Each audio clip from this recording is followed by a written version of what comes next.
La terre de Picardie colle à la peau, aux poumons, à l'âme. Je suis né de cette boue et j'ai toujours eu le sentiment que j'y retournerais sans jamais l'avoir vraiment quitté. Le ciel, ici, pèse sur les épaules des hommes plus lourdement que n'importe quel fardeau. C'est une chape grise et humide qui étouffe les couleurs et les espoirs. Chaque matin, le froid s'infiltre à travers les planches de la masure, mordant la chair avant même que le travail ne commence à la dévorer. Nous nous levons avant le soleil, fantômes silencieux dans une brume qui sent la terre gelée et la misère. Il n'y a pas de début ni de fin, seulement la continuation d'un effort qui use le corps jusqu'à la corde. Nos vies ne sont qu'un long sillon tracé dans un champ qui ne nous appartiendra jamais, une ligne droite et sans surprise, menant du berceau à la fosse commune, creusée dans cette même terre avare qui nous a tout pris. Nos journées sont rythmées par le son du métal contre la pierre, de la houe fendant le sol durci par le gel. Nous sommes une armée de dos courbés, une masse anonyme dont les visages se ressemblent dans la fatigue et la résignation. Le contremaître nous observe depuis le bord du champ, sa silhouette massive se découpant sur le ciel bas. Il ne crie pas souvent, il n'en a pas besoin. Son silence est une menace plus lourde que ses coups. Nous sentons son regard sur nos nuques, un poids qui nous rappelle notre condition. Nous ne sommes pas des hommes, mais des bras, des outils de chair et d'os qui servent à faire fructifier la propriété du maître. La sueur qui perle sur nos fronts se mêle à la terre, et parfois, dans un vertige d'épuisement, je me demande si ce n'est pas notre propre substance que nous semons dans ces champs ingrats, dans l'attente vaine d'une récolte qui ne sera jamais pour nous. Le contremaître, cet homme au visage taillé dans le bois dur, est le chien de garde du maître. Il est le rappel constant que notre existence est conditionnelle. J'ai vu un jour un vieil homme, à bout de force, s'effondrer dans la boue. Le contremaître s'est approché lentement, sans un mot. Il ne l'a pas aidé à se relever. Il a simplement posé le pied sur son dos, l'enfonçant un peu plus dans le sol, et a attendu que le vieil homme trouve en lui la force de se remettre au travail, suffocant et couvert de fange. Personne n'a bougé, personne n'a parlé. Nous avons tous baissé la tête et continué à besogner, le cœur battant de honte et de peur. Cette image est gravée en moi. Elle est la définition de notre monde. Un monde où la compassion est une faiblesse et où la cruauté est l'instrument de l'ordre. Nous apprenons très tôt à ne pas tomber, car personne ne nous relèvera. L'ordre des choses est aussi immuable que les saisons. Au sommet, il y a le maître, un dieu lointain et invisible que nous ne voyons que rarement, mais dont la puissance se ressent dans chaque pierre du domaine, dans chaque grain de blé que nous récoltons. En dessous de lui, le contremaître, son bras armé. Puis vient le curé, qui nous prêche la soumission comme une vertu divine. Et tout en bas, il y a nous, la masse mouvante et silencieuse des ouvriers. Nous sommes sa propriété, au même titre que ses bêtes et ses terres. Nos vies lui appartiennent, liées par des contrats que nous ne savons pas lire, mais dont nous comprenons la servitude. Il peut nous chasser, nous affamer, nous faire battre. Nous sommes interchangeables, remplaçables. Un homme meurt, un autre prend sa place. Le champ, lui, reste et demande toujours la même quantité de sueur et de sang. La nuit ne nous appartient pas plus que le jour. Nous nous entassons dans des baraquements où l'humidité suinte des murs et où la paille qui nous sert de lit est infestée de vermine. L'odeur est un mélange âcre de corps sale, de souple maigre et de désespoir. Le sommeil est un répit fragile, souvent troublé par la toux des malades et les murmures des mourants. Nous mangeons notre pain noir en silence, trop épuisés pour parler. Il n'y a pas de place pour l'intimité, pas de place pour la douceur. Nos rêves eux-mêmes sont peuplés de champs sans fin et de ciel bas. Parfois, à travers les fentes du mur, j'aperçois les lumières du manoir. Elles brillent comme des étoiles froides et lointaines, un autre monde qui nous ignore et nous écrase de sa simple existence. Un monde de chaleur et de nourriture dont nous ne connaîtrons jamais que le reflet distant et cruel. Le manoir se dresse sur la colline comme une forteresse. Ses pierres grises semblent avoir absorbé la tristesse du ciel. Ses fenêtres sont des yeux sombres qui nous surveillent en permanence. C'est le centre de notre univers, le cœur de notre servitude. Tout converge vers lui, les chemins, les récoltes, nos vies. Je n'y suis jamais entré, mais j'imagine des pièces immenses et silencieuses, des meubles sombres recouverts de poussière, une opulence sans joie. Pour nous, ce bâtiment est un mystère et une menace. Il représente le pouvoir absolu du maître, un pouvoir qui n'a pas besoin de se montrer pour être ressenti. Il est dans le vent qui souffle depuis la colline, dans l'ombre qu'il projette sur nos vies. C'est une prison pour nous qui sommes dehors, et j'apprendrai mes tard que c'en est une aussi pour ceux qui vivent à l'intérieur. Une cage dorée aux barreaux invisibles. Le dimanche, nous sommes conduits à l'église. C'est le seul jour où le travail cesse, mais ce n'est pas un jour de repos, c'est un jour de soumission supplémentaire. Vêtus de nos haillons les moins sales, nous nous tenons au fond de la nef, séparés des notables par une distance respectueuse et infranchissable. Le curé, depuis sa chaire, parle d'un Dieu qui récompense les humbles et les obéissants. Il nous dit que notre souffrance sur cette terre nous gagnera une place au paradis. Ces mots sont censés être un réconfort, mais ils sonnent comme une condamnation. Ils justifient l'ordre établi, donnent un sens divin à notre misère et nous ordonnent d'accepter notre sort sans nous plaindre. Nous prions à genoux sur la pierre froide, mais nos prières ne sont que des murmures de résignation. Dieu, comme le Maître, semble bien trop loin pour entendre les voix de ceux qui rampent dans la boue. Dans notre monde, Le silence est la langue la plus parlée. Nous avons appris à nous taire, car la parole est un risque. Une plainte peut être interprétée comme une rébellion, une rumeur peut détruire une vie. Nous communiquons par des regards, des hochements de tête, des gestes discrets. Le silence des champs n'est rompu que par les ordres du contremaître et le bruit de nos outils. Le silence de la masure, la nuit, est lourde de la fatigue de tous. Même la douleur est silencieuse. On ne crie pas, on ne pleure pas, on endure. Ce silence est une prison invisible qui nous isole les uns des autres. Il nous empêche de partager notre fardeau, de nous reconnaître comme frères dans la même misère. Chacun est seul avec sa peine, entouré d'autres solitudes qui n'osent pas se toucher, de peur de se briser. C'est dans ce silence que je l'ai vue pour la première fois. Pas de près, jamais. Elle était une silhouette à l'une des fenêtres supérieures du manoir, une forme immobile regardant les champs. Parfois, je l'apercevais dans la calèche du maître, un visage pâle derrière la vitre, une vision fugace de soi et de fragilité. Elle était la femme du maître, Madame Adèle. Pour nous, elle n'était qu'un autre de ses biens, la plus précieuse de ses possessions. Elle appartenait à ce monde inaccessible de luxe et de pouvoir. Pourtant, il y avait dans sa posture, même vue de loin, une solitude qui faisait écho à la nôtre, une immobilité qui ressemblait à une attente, ou peut-être à une résignation. Elle était la reine de cette prison, et je n'étais qu'un insecte dans son jardin, mais je sentais confusément que le même ciel pesait sur nous deux. Je n'ai jamais rêvé de révolte. L'idée même de changer notre condition est une folie, un conte pour enfants. On est ouvrier agricole, on meurt ouvrier agricole. Le sang de nos pères a nourri cette terre, et le nôtre la nourrira à son tour. C'est la loi de Dieu et des hommes. Mon seul désir, ma seule ambition, est de survivre au jour suivant. Trouver assez de force pour me lever, assez de nourriture pour ne pas m'évanouir, assez de chaleur pour ne pas mourir de froid. L'espoir est un poison.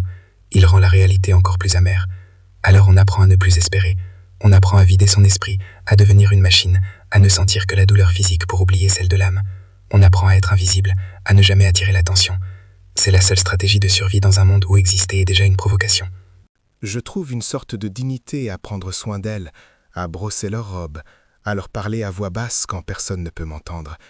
Il y a un vieux cheval de trait, fourbu et doux, dont le souffle chaud sur ma main est la seule caresse que j'ai jamais connue. Dans ces moments, je ne suis plus l'ouvrier Étienne, je suis simplement quelqu'un qui soigne, qui protège une vie aussi fragile que la sienne. C'est là, dans cette pénombre qui sent le foin et le cuir, que je me permets de sentir, de respirer, d'exister un court instant pour moi-même, avant de retourner à l'anonymat des champs. Madame Adèle, la femme du maître, est une créature d'un autre monde. Je la vois parfois à travers les hautes fenêtres du manoir, une silhouette immobile dans un cadre de pierre. Elle est belle, d'une beauté froide et lointaine comme celle d'une statue dans une église. Ses robes sont faites de soie dont les couleurs changent avec la lumière, des bleus profonds, des verts sombres qui contrastent violemment avec la grisaille de notre univers. Mais sa richesse ne semble être qu'une parure pour sa solitude. Son visage, les rares fois où j'ai pu le distinguer, est toujours empreint d'une mélancolie insondable, ses yeux fixés sur un horizon que personne d'autre ne semble voir. Elle est la maîtresse de ce domaine, mais elle me semble plus prisonnière que n'importe quelle d'entre nous, enfermée dans une cage dorée dont les barreaux sont faits de convenance et de silence. Son mariage est le secret le moins bien gardé du domaine. Les servantes du manoir murmurent que le maître ne lui adresse la parole que pour donner des ordres. Il n'y a jamais un rire qui s'échappe de leur appartement, jamais un geste de tendresse en public. Lors de la messe du dimanche, ils sont assis côte à côte sur leur banc, mais un abîme semble les séparer. Elle est sa plus belle possession, une preuve de son statut, et il la traite comme telle, avec le soin froid que l'on accorde à un objet de grande valeur, mais sans jamais y chercher de chaleur. Sa solitude est palpable. Elle erre dans les jardins du manoir comme une âme en peine, toujours seule, son silence faisant écho à nôtre. Elle est entourée de luxe, mais affamée de la plus simple des connexions humaines, une faim que je commence à reconnaître comme étant la mienne. Le maître, notre propriétaire, est la loi faite homme. Il a 45 ans, un visage sévère et des yeux qui ne sourient jamais. Sa puissance ne réside pas dans des éclats de colère, mais dans un calme absolu et terrifiant. Il n'a pas besoin de crier. Son autorité est si totale qu'un simple regard suffit à glacer le sang. Il incarne l'ordre du monde, un ordre dans lequel chaque chose et chaque être a sa place et ne doit jamais en dévier. Pour lui, nous ne sommes pas des personnes, mais des instruments. Nos corps sont des outils pour sa terre, nos vies des ressources à sa disposition. Il est juste dans sa cruauté, en ce sens qu'il traite tout ce qui lui appartient avec la même distance calculatrice, que ce soit un champ, un cheval ou sa propre femme. Il n'est pas un monstre passionné, il est pire. Il est la logique froide et implacable d'un système qui nous broie. Son pouvoir s'étend bien au-delà des limites de ses terres. Le curé mange à sa table, le gendarme salue sa calèche. Il est le pilier de cette société, et toute offense à son égard est une attaque contre l'édifice tout entier. Il possède la terre, les maisons dans lesquelles nous dormons, le pain que nous mangeons, et même le temps qui s'écoule, rythmé par la cloche de son domaine. Il est le Dieu de notre petit monde, un Dieu jaloux qui exige une obéissance totale et punit la moindre transgression avec une rigueur exemplaire. Sa femme, Adèle, est la gardienne de son honneur, le symbole de sa réussite. La toucher, ne serait-ce que du regard, n'est pas seulement un péché ou un crime, c'est un blasphème, une tentative de renverser l'ordre naturel des choses. Et pourtant, malgré la peur qui me paralyse, je sens que mes yeux se tournent de plus en plus souvent vers sa fenêtre. Un soir, alors que le crépuscule teignait le ciel de nuances violettes et orangées, une couleur que nous ne voyons jamais dans la boue de nos vies, le destin a dévié de sa course immuable. La jument du maître, une bête nerveuse et délicate qu'il chérissait plus qu'au tout être humain, avait été prise de fièvre. On m'avait ordonné de veiller sur elle dans l'écurie, de lui appliquer des compresses froides et de murmurer des mots apaisants, une tâche que j'accomplissais avec une concentration qui me dérobait au monde extérieur. L'air était l'or de l'odeur du foin, du cuir et de la sueur animale, un parfum qui pour moi était celui du seul refuge que je connaissais. J'étais à genoux dans la paille, ma main posée sur le flanc tremblant de l'animal, quand un bruissement de soie a déchiré le silence. J'ai levé la tête, et mon cœur a cessé de battre. Madame Adèle se tenait dans l'encadrement de la porte, une silhouette sombre découpée sur la lumière mourante du jour. Mon premier réflexe fut celui de la bête traquée, me recroqueviller, me faire encore plus petit, disparaître dans l'ombre. Je me suis relevé d'un bond maladroit, le dos courbé, le regard fixé sur la terre battue à mes pieds, comme si le simple fait de croiser ses cieux pouvait me réduire en cendres. Le silence s'est étiré, lourd et suffocant, rempli par la respiration sifflante de la jument et les battements affolés de mon propre sang dans mes tempes. Je m'attendais à un ordre sec, à une réprimande pour ma posture, à une manifestation de ce pouvoir qui nous séparait comme le ciel et la terre. Mais quand elle a parlé, sa voix était une chose inattendue, douce et fragile, un son qui n'appartenait pas à ce monde de brutalité. Elle n'a pas parlé à moi, mais à l'animal. Elle demandait comment allait sa jument, et la question flottait dans l'air entre nous, une offrande fragile et terrifiante. J'ai osé relever les yeux, non pas vers son visage, mais vers la bête qui nous servait de pont. J'ai répondu d'une voix rauque, des mots simples sur la fièvre et la faiblesse, des mots que j'avais appris en observant le vieux palefrenier. Mes mains, qui n'avaient jamais connu que la rudesse de la terre et des outils, se sont faites douces en caressant l'encolure de la jument pour la calmer. Madame Adèle s'est approchée, et j'ai senti l'air se déplacer autour d'elle, portant un parfum de fleurs que je n'avais jamais senti. Elle a posé sa propre main, gantée de chevreau blanc, près de la mienne sur le pelage de l'animal. Pendant un instant, nous n'étions plus la maîtresse et l'ouvrier, mais deux êtres unis dans une même inquiétude silencieuse pour une créature souffrante. L'écurie, avec ses ombres dansantes et sa chaleur animale, est devenue une sorte de sanctuaire, un lieu hors du temps où les lois du monde semblaient suspendues. C'est alors que nos regards se sont croisés. Ce ne fut qu'une seconde, un battement de cils, mais dans cette seconde, un univers entier s'est effondré. Je n'ai pas vu dans ses yeux le mépris ou la distance de sa classe, mais une solitude si profonde, si vaste, qu'elle faisait écho à la mienne. C'était une reconnaissance muette, une fissure dans le mur de pierre qui nous séparait, un vertige terrifiant. J'ai vu la prisonnière dans la cage dorée, et peut-être, pour la première fois, est-elle vue l'homme derrière l'ouvrier. La peur, glaciale et familière, a repris ses droits. J'ai baissé les yeux le premier, le souffle coupé, le cœur battant à tout rompre. Le contact était brisé. J'étais de nouveau le serviteur, la chose qui appartient au maître, et elle était redevenue son inaccessible propriété. J'avais commis un crime impardonnable en osant la regarder comme une égale. Sans un autre mot, elle a retiré sa main et a reculé, se fondant à nouveau dans l'ombre de la porte. Elle est partie comme elle était venue, un fantôme de soie et de tristesse. L'odeur de son parfum est restée flottante dans l'air de l'écurie, un poison doux et entêtant. Je suis resté immobile un long moment, tremblant de tous mes membres, le front en sueur. La jument s'était calmée, mais en moi, une tempête venait de se lever. Cette nuit-là, le sommeil ne m'a pas trouvé. L'image de ses yeux, ce bref instant de connexion interdite, tournait en boucle dans mon esprit. Ce n'était pas de l'espoir que je ressentais, mais une nouvelle forme de terreur. Je venais de découvrir qu'il existait une prison plus profonde que celle des champs et de la faim, celle du désir d'une chose que l'on ne peut pas, que l'on ne doit jamais atteindre. Une chose pour laquelle un homme comme moi serait prêt à mourir et à tuer. Les jours qui suivirent cette nuit-là furent un supplice d'un genre nouveau.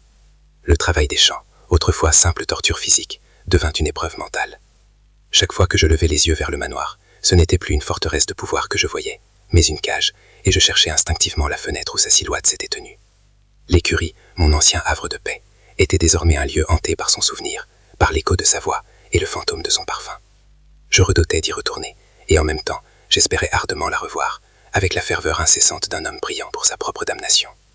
La peur et le désir se livraient en moi une bataille silencieuse, et chaque soir, en m'allongeant sur ma paillasse, l'image de ses yeux solitaires était la dernière chose que je voyais, avant de sombrer dans un sommeil agité, peuplé de rêves interdits et dangereux. 2 soirs plus tard, elle revint. La jument était presque guérie, et le prétexte de sa visite était si mince qu'il en devenait transparent.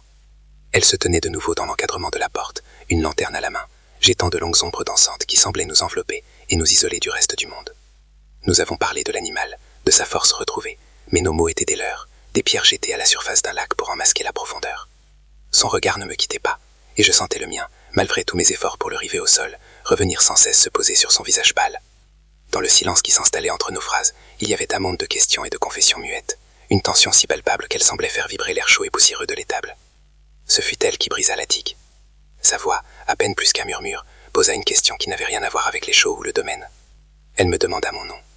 Je lui dis, et le son de mon propre prénom, prononcé par ses lèvres, me parut étranger, comme si je l'entendais pour la première fois. Puis elle demanda depuis combien de temps j'étais ici, si j'avais une famille. Ces questions simples étaient des bombes qui faisaient exploser les murs invisibles de ma condition. Pour la première fois de ma vie, quelqu'un de son monde ne me voyait pas comme une paire de bras ou un outil, mais comme un être avec une histoire. Je répondis par des phrases courtes, étranglées par une émotion que je ne savais pas nommer, un mélange de gratitude et de terreur pure. Le barrage de mon silence, si soigneusement construit au fil des années, se fissura.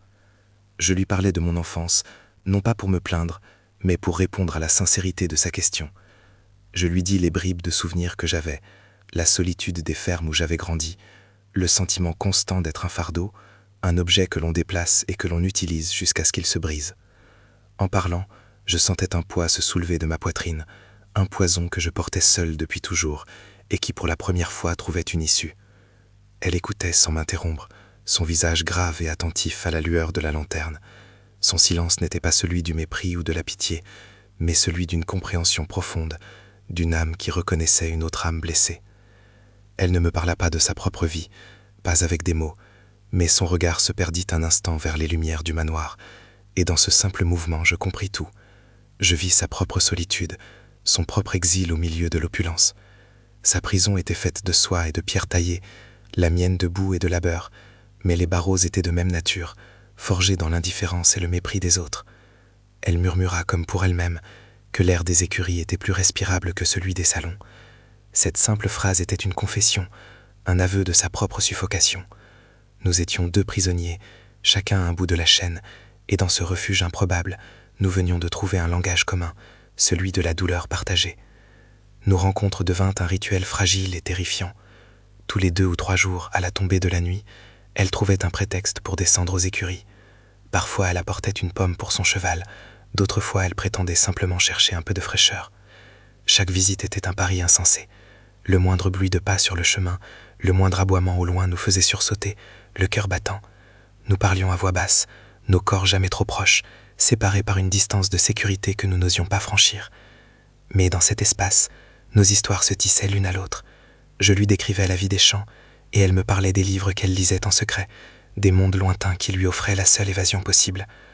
Je commençais à la voir différemment, non plus comme la figure lointaine et inaccessible du manoir, mais comme Adèle. Je remarquais les cernes discrets sous ses yeux, la façon dont ses doigts se crispaient parfois sur les plis de sa robe, comme pour contenir une émotion trop forte. J'appris à lire dans ses silences, à deviner la tristesse derrière son calme apparent, et je sentais son regard sur moi changer également. Elle ne voyait plus seulement le pauvre ouvrier. Je crois qu'elle commençait à voir l'homme que j'aurais pu être dans un autre monde, un homme capable de douceur et de pensée qui allait au-delà du prochain repas. Dans ses yeux, je n'étais plus invisible, j'existais, et cette reconnaissance était un baume plus puissant que n'importe quel remède, et un poison plus mortel que n'importe quelle maladie. Ces moments volés devinrent le centre de mon existence. La journée entière n'était plus qu'une longue attente, un purgatoire de sueur et de fatigue qu'il fallait endurer pour mériter ces quelques minutes de grâce dans la pénombre de l'écurie. Le monde extérieur, avec sa cruauté et son injustice, s'effaçait.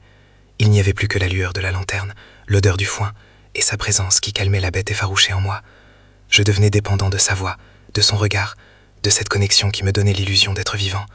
Je savais que c'était une folie, que chaque rencontre nous rapprochait un peu plus du précipice, mais je ne pouvais plus m'arrêter. Pour la première fois de ma vie, je n'étais plus seulement en train de survivre, j'avais quelque chose à perdre. Un soir, alors qu'elle me tendait un vieux livre dont elle voulait me lire un passage, nos doigts se frôlèrent. Ce fut un contact infime, une étincelle de chaleur dans le froid de nos vies, mais il eut l'effet d'un coup de foudre. Nous nous retirâmes tous les deux comme si nous nous étions brûlés, le souffle court. Le silence qui suivit fut plus lourd, plus chargé que tous les précédents. Les mots que nous n'osions pas dire, les désirs que nous réprimions, tout était soudainement là, tangible, entre nous. La peur, qui avait toujours été notre compagne, devint une présence suffocante. Nous avions franchi une nouvelle frontière invisible, et nous savions tous les deux qu'il n'y avait plus de retour en arrière possible. Le danger n'était plus une menace lointaine, il était là, dans le sang qui pulsait à nos tempes. Cette nuit-là, en regagnant ma masure, je compris que notre relation avait changé de nature. Ce n'était plus une simple curiosité, ni même une amitié née d'une solitude partagée. C'était devenu une nécessité, une dépendance aussi vitale et aussi dangereuse que l'air que nous respirions. Nous étions devenus le seul refuge l'un pour l'autre, dans un monde qui cherchait à nous anéantir. Cette prise de conscience ne m'apporta aucune joie, seulement une certitude glaciale. Nous étions engagés sur une voie sans issue. Chaque regard, chaque mot, chaque frôlement nous liait plus étroitement à un destin tragique, que je pouvais presque sentir se refermer sur nous, comme les mâchoires d'un piège. L'amour, ou ce qui y ressemblait, n'était pas une promesse de salut, mais le nom que nous donnions à notre chute commune. Le vent cette nuit-là n'était pas un murmure, mais un cri. Il hurlait à travers les champs nus, secouant les planches de nos masures comme pour les arracher de leurs fondations. Une pluie glaciale s'abattait en rafales, transformant le monde en un chaos de boue et d'obscurité. C'était une nuit où personne ne mettrait le nez dehors, une nuit parfaite pour les fantômes et les secrets. Je ne l'attendais pas. Je n'osais plus rien attendre.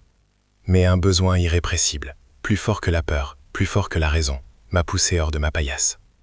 Je suis allé non pas à l'écurie, mais dans la grande grange, un lieu plus vaste, plus sombre, plus isolé. Je ne sais pas pourquoi j'ai choisi cet endroit. Peut-être parce que mon désespoir exigeait un décor plus vaste. Et elle était là, comme si mon âme l'avait appelée. Elle se tenait au milieu de l'immense espace vide, trempée et tremblante. Une petite lanterne posée à ses pieds, dessinant un cercle de lumière fragile autour d'elle. Nous ne nous sommes rien dit. Les mots étaient devenus inutiles, des coquilles vides face à la tempête qui faisait rage en nous et au dehors. Tout ce que nous avions tué, tout ce que nous avions réprimé pendant des semaines, était là, dans l'air vibrant entre nous. Je me suis approché lentement, chaque pas sur le sol en terre battue m'éjonnant comme un coup de marteau scellant notre destin. Elle n'a pas reculé. Elle a levé son visage vers moi, et dans la lumière vacillante de la lanterne, j'ai vu que ses joues étaient mouillées, non seulement par la pluie, mais aussi par des larmes silencieuses. J'ai levé ma main, cette main dure et sale, et j'ai hésité un instant, conscient de l'abîme qui nous séparait. Puis, avec une lenteur infinie, j'ai écarté une mèche de cheveux collée à sa tempe. Le contact de sa peau, si douce et si froide, a été une décharge qui a parcouru tout mon être. Ce n'était plus un frottement accidentel. C'était un choix. C'était le début de la fin. Elle a fermé les yeux à mon contact, un frisson la secouant entièrement, et a penché sa tête dans ma paume comme un animal blessé cherchant un réconfort. Et c'est alors que j'ai compris que sa fragilité était une force bien plus grande que ma brutalité apparente. J'ai comblé la distance qui nous séparait encore, et je l'ai embrassée. Ce ne fut pas un baiser tendre, mais un baiser de désespoir, un baiser qui avait le goût du sel, de la pluie et de la terre. C'était la rencontre de deux famines, de deux solitudes si vastes qu'elles ne pouvaient espérer se combler qu'en se dévorant l'une l'autre. Ses bras se sont enroulés autour de mon cou, ses doigts s'agrippant à mes vêtements rugueux comme si elle allait se noyer. Le monde extérieur a cessé d'exister. Il n'y avait plus de maître, plus de contremaître, plus de Dieu. Il n'y avait que cette obscurité, cette chaleur, et la certitude écrasante que cet instant de vie pure nous coûterait la vie elle-même. Nous nous sommes effondrés sur un tas de foin dans un coin de la grange, loin du cercle de lumière de la lanterne. Nos gestes étaient maladroits, urgents, dictés non par le désir mais par une nécessité plus profonde, celle de sentir un autre corps contre le sien, de prouver que nous n'étions pas que des ombres dans un monde indifférent. La paille rêche égratignait ma peau, le froid du sol remontait à travers nos vêtements humides, mais rien de tout cela n'avait d'importance. Dans cette étreinte, nous n'étions plus la maîtresse et l'ouvrier, mais simplement un homme et une femme, deux êtres humains dépouillés de tout, sauf de leur douleur et de leurs besoins mutuels. Ce ne fut pas un acte de passion, mais un acte de communion, une prière silencieuse et charnelle dans le ventre sombre de la grange, un sacrilège qui était la chose la plus sainte que j'ai jamais connue. Chaque caresse était un adieu, chaque souffle un serment que nous savions ne pas pouvoir tenir. Quand tout fut fini, nous sommes restés allongés dans le silence, écoutant le vent qui s'apaisait, et la pluie qui n'était plus qu'un léger crépitement sur le toit. La chaleur de nos corps s'estompait, et le froid de la réalité revenait nous mordre. Je l'ai regardé, son visage à demi caché dans l'ombre, et j'ai vu non pas l'apaisement, mais une tristesse infinie. Nous n'avions rien réparé. Nous avions seulement brisé l'humerniesseau qui nous protégeait. En cherchant un refuge l'un dans l'autre, nous venions de nous construire une prison bien plus terrible que celle que nous connaissions déjà. J'ai senti son corps se raidir contre le mien. Au loin, un chien a aboyé près du manoir. Un son bref et sec qui a déchiré la nuit. C'était le bruit de notre monde qui se rappelait à nous, le bruit du piège qui venait de se refermer. Nous étions perdus. Je le savais. Et dans ses yeux, j'ai vu qu'elle le savait aussi. Le lendemain de la tempête, le monde n'avait plus la même couleur. Le ciel, lavé par la pluie, était d'un gris plus dur, plus coupant. L'air semblait plus fin, vibrant d'une tension nouvelle. Chaque son, le chant d'un oiseau, le grincement d'une roue de charrette, me parvenait avec une clarté insoutenable, comme si mes sens, aiguisés par la peur, percevaient désormais les moindres signes de la catastrophe à venir. Le souvenir de la nuit dans la grange n'était pas un réconfort, mais une cicatrice brûlante sur mon âme. Je me sentais marqué, visible, comme si notre secret était inscrit sur mon front pour que tous puissent le lire. Le travail des champs ce jour-là n'était plus une simple corvée. C'était une marche funèbre sous le regard d'un ciel indifférent. Je ne sentais plus la fatigue de mes muscles, seulement le poids écrasant de ce que nous avions fait, un poids qui me courbait le dos plus sûrement que n'importe quel fardeau. Ce fut le regard du contremaître qui me confirma que notre fin était proche. D'ordinaire, son attention balayait le champ comme une herse, s'attardant sur chacun et sur personne, une surveillance impersonnelle et efficace. Mais ce matin-là, son regard était une vrille qui se plantait dans ma nique et n'en bougeait plus. Partout où j'allais, je sentais ses yeux sur moi, un poids physique qui entravait mes gestes. Il ne disait rien, ne criait aucun ordre, et ce silence était 1000 fois plus terrifiant que ses menaces habituelles. C'était un silence de chasseur, un silence d'attente, celui de l'araignée qui sent sa toile vibrer. Il savait. Je ne savais pas comment, ni ce qu'il avait vu ou entendu, mais la certitude me glaçait le sang. Il attendait simplement le bon moment, la preuve irréfutable qui lui permettrait d'aller porter sa prise au maître, savourant d'avance sa récompense et notre destruction. La preuve lui fut donnée dans l'après-midi, avec une simplicité cruelle. Adèle était sortie dans le jardin du manoir, sous prétexte de prendre l'air. Elle se tenait près de la balustrade en pierre, regardant dans notre direction. Je travaillais non loin, arrachant les mauvaises herbes le long du chemin qui bordait le jardin. Nos regards se croisèrent, un instant seulement, mais ce fut un instant de trop. Dans cet éclat de seconde, tout notre secret fut avoué. La peur, le désir, le souvenir de la nuit. Puis, comme pour sceller notre condamnation, un de ses gants glissa de sa main et tomba de l'autre côté de la balustrade, sur le chemin. Mon corps réagit avant mon esprit. Je fis un pas, me penchai pour le ramasser, un geste instinctif de serviteur. Nos doigts se frôlèrent presque, et je vis, par-dessus mon épaule, le contremaître, immobile à l'autre bout du champ, qui nous observait. Un lent sourire étira ses lèvres. Il avait ce qu'il voulait. Je l'ai regardé s'éloigner des champs, ses lourdes bottes s'enfonçant dans la terre humide avec une détermination funeste. Il ne se pressait pas. Il marchait d'un bas lent et assuré, celui d'un homme qui sait détenir le pouvoir de vie et de mort sur un autre. Sa silhouette se détachait sur la façade grise du manoir, grandissant à mesure qu'il s'approchait de la grande porte. Mon cœur battait si fort que je craignais qu'on l'entende d'un bout à l'autre du domaine. Je restai pétrifié, ma houe à la main, incapable de bouger, de respirer. Je le vis frapper à la porte de service, échanger quelques mots avec une servante, puis disparaître à l'intérieur. La porte du manoir se referma sur lui dans un bruit sourd et définitif, comme la pierre d'un tombeau que l'on scelle. Le soleil commençait à décliner, et l'ombre du grand bâtiment s'étendit sur les champs, nous engloutissant tous dans son obscurité froide et prémonitoire. L'attente fut le pire des supplices. Le temps s'étira, chaque minute devenant une heure de terreur pure. Le travail cessa. Les autres ouvriers, sentant la tension anormale dans l'air, s'étaient écartés de moi, me laissant seul au milieu du champ, comme un pestiféré. Le silence était total, oppressant, brisé seulement par le murmure du vent dans les arbres nus. Puis, la grande porte du manoir s'ouvrit à nouveau. Ce n'était pas le contremaître qui apparut, mais le maître lui-même. Il se tenait sur le perron, immobile, regardant dans ma direction. Il n'y avait aucune colère sur son visage, aucune émotion visible, seulement le calme glacial et absolu de l'autorité suprême, le calme d'un dieu sur le point de rendre son jugement. Derrière lui, dans l'ombre du vestibule, je distinguais la silhouette du contremaître et celle de 2 gendarmes. Ils commencèrent à descendre les marches, lentement, inexorablement. Ils venaient pour moi. Le piège s'était refermé. Ils n'ont pas couru. Ils ont marché vers moi avec la lenteur calculée de ceux qui savent que leur proie n'a nulle part où fuir. Le maître en tête, les 2 gendarmes à ses côtés, et le contremaître quelques pas derrière, savourant son triomphe. Les autres ouvriers s'étaient figés, statues debout et de fatigue, leur visage un mélange de peur et d'une curiosité morbide. Personne n'a baissé les yeux, mais personne n'a osé croiser mon regard. J'étais déjà un fantôme pour eux, un exemple de ce qui arrive quand on oublie sa place. Je n'ai pas résisté quand les mains cailleuses des gendarmes se sont abattues sur mes épaules. Le contact du fer froid sur mes poignets, alors qu'ils me passaient les menottes, a été la première sensation réelle dans un monde qui s'était dissous en un brouillard de terreur. Le maître me regardait, sans haine ni colère, seulement le vide glacial d'un propriétaire inspectant un bien endommagé qui doit être mis au rebut. On m'a traîné sur le chemin menant au manoir, mes sabots s'enfonçant dans la terre qui avait été toute ma vie. C'était une procession de la honte, conçue pour graver la leçon dans l'esprit de tous. Quand nous sommes arrivés devant le perron, la grande porte s'est ouverte. Adèle était là, encadrée par 2 servantes qui la tenaient fermement par les bras. Son visage était un masque de cire blanche contre la soie sombre de sa robe. Ses yeux, agrandis par l'horreur, cherchaient les miens. Le maître s'est arrêté devant moi et, sans élever la voix, a prononcé la sentence.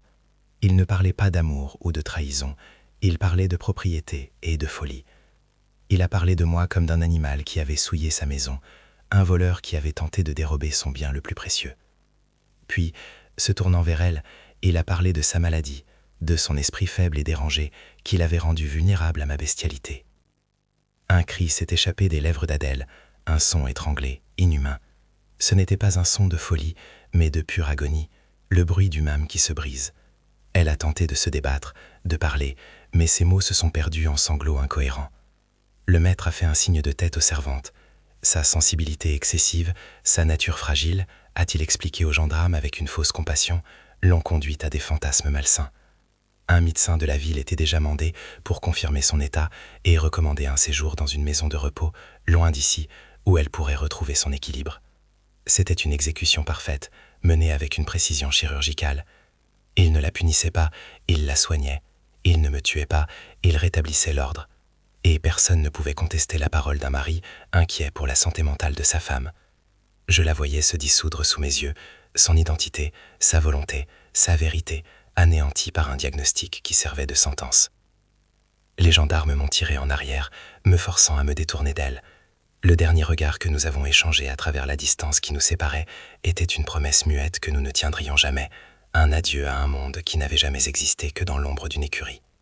Je l'ai entendu crier mon nom, une seule fois, un appel déchirant qui fut étouffé presque aussitôt. Le claquement sec de la grande porte du manoir se refermant sur elle a résonné dans la cour comme un coup de feu. C'était fini. Elle était emmurée vivante dans sa prison dorée, bientôt transférée dans une autre, bien réelle, dans les murs surés blancs et les fenêtres barrées. Et moi, j'étais conduit vers la mienne, une prison de pierre et de ténèbres. Le système ne nous avait pas seulement séparés, il nous avait effacés, nous redéfinissant comme un fou et un criminel, des notes de bas de page dans le grand livre de son pouvoir. La charrette des gendarmes cahotait sur le chemin boueux qui s'éloignait du domaine. Pour la première fois depuis des années, je regardais le paysage non comme un lieu de labeur, mais comme un paradis perdu. Chaque arbre, chaque sillon dans les champs, le manoir qui rapetissait à l'horizon, tout me devenait étranger, les fragments d'une vie qui n'était plus la mienne. Le silence dans la charrette était aussi lourd que le ciel de Picardie. Je n'avais pas seulement perdu ma liberté, ce mot abstrait qui n'avait jamais eu beaucoup de sens pour moi, j'avais perdu la seule preuve que j'avais jamais été un homme aux yeux de quelqu'un. J'avais perdu le regard d'Adèle. Sans lui, je redevenais ce que j'avais toujours été. Une chose, un numéro, un corps destiné à être enfermé et oublié. Le froid qui me pénétrait n'était pas celui du soir qui tombait, mais celui d'une solitude absolue, une solitude qui durerait jusqu'à la fin de mes jours. Les années ont passé dans la pénombre humide de ma cellule. Le temps n'a plus de saison ici, seulement des nuances de gris sur les murs suintants. Mon corps a oublié la fatigue des champs, mais mon âme n'a jamais cessé de travailler, retournant sans fin à la terre stérile de mes souvenirs. Un jour, un nouveau prisonnier, venu de ma région, m'a parlé des rumeurs qui couraient encore. Il m'a dit que la maîtresse du domaine avait été envoyée loin, à Paris, dans le grand asile de la Salpêtrière, et que personne ne l'avait jamais revue. Depuis ce jour, son visage ne me hante plus de la même manière. Il est devenu une icône silencieuse dans la chapelle de ma mémoire. Je la vois, non pas comme la femme brisée qu'ils ont emmenée, mais comme elle était dans Jadrange, vivante et courageuse, choisissant un instant de vérité au prix d'une éternité de mensonges. Elle est la sainte et la martyre de ma religion silencieuse, et ma punition est de lui survivre. Aujourd'hui, mes mains sont lisses, inutiles. La force a quitté mes membres. Je ne suis plus qu'un souffle dans une coquille vide, une histoire que personne n'écoutera jamais. Le silence de cette cellule est différent de celui des champs.